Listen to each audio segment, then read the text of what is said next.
Rīt vecā gada pēdējā stunda Bauskas darbsies svētku rotā.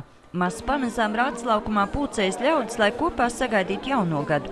Tomēr ne visiem tie ir tikai svētki. Nora, Aldonis un viņa palīgi atrodas darbā. Noteikti tas svētku sajūta ir.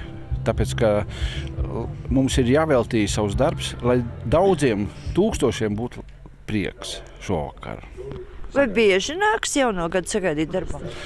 Principā jau 8. gadu pavadu šeit, sagaidu jauno gadu. Mēs tāpat visu laiku vienmēr esam. Līdz 1:00–2:00 naktī. Un ko tad dara pēc tam? Pēc tam braucam mājās, kurās visi jau guļ.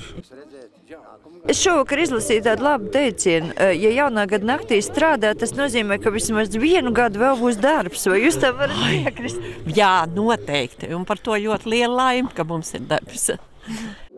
Kad no lielā ekrāna ļaudis uzrunā gan novada domas priekšsēdētājs, gan valsts augstākās amatpersonas, Rāts laukums jau ir ļaužu pilns, jo tā esot sena tradīcija, kurai pretoties nespēj neviens. Jā, katru gadu mēs nākam uz šeit. Ar cerību, ar mīlestību, laimu un vispārējo. Piepildās ar?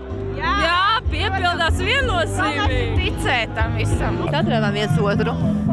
Šajā gadā jau? Jā. Jā, un tad mēs viens otru mīlam.